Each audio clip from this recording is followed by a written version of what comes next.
جب اللہ مدد کرتا ہے۔ رات گہری ہو چکی تھی، آسمان پہ تارے اپنی روشنی بکھیر رہے تھے، مگر عالیہ کے دل میں اندھیرا چھایا ہوا تھا۔ وہ چپ چاپ اپنے کمرے کے کونے میں بیٹھی، آنسو گلے پر بہہ رہے تھے۔ زندگی کی ایک کے بعد ایک آزمائش نے اس کے صبر کو ہلا دیا تھا۔ نوکری چلی گئی، گھر کے حالات خراب، والدین بیمار اور دوست احباب بھی کنارہ کر گئے۔ ایک دن وہ رو رو کر بولی، یا اللہ، میں نے سب کچھ کھو دیا، اب تیرے سوائے کوئی نہیں، اگر تو نے میرا ہاتھ نہ پکڑا تو میں ٹوٹ جاؤں گی۔ اس رات وہ دل سے سجدے میں گر گئی، قرآن کھولا، پہلا الفاظ اس کے نظر سے گزرا وہ تھا، بے شک تنگی کے ساتھ آسانی ہے۔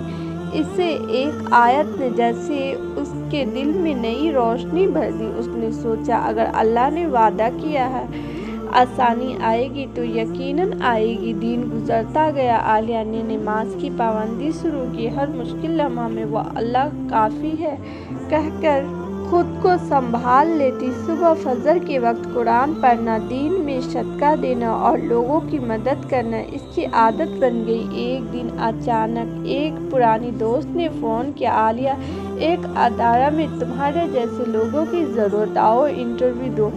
عالیہ کے دل میں شکر کے آنسو آ گئے۔ وہ گئی، اللہ کے فضل سے نوکری مل گئی۔ کچھ ہی مہینے میں اس کی زندگی بدلنے لگی۔ ماں کی صحت بہتر ہوئی، گھر کے حالات ٹھیک ہونے لگے۔ لیکن اس بار عالیہ بدل چکی تھی۔ اب وہ دنیا کے سہارے پر نہیں، اللہ کے سہارے پر زندہ تھی۔ وہ اکثر کہتی، میں نے جب سے امید توڑی ہے تب اللہ نے اپنے کرم سے مجھے تھام لیا ہے۔ انسان چھوڑ جاتا ہے لیکن اللہ کبھی نہیں چھوڑتا۔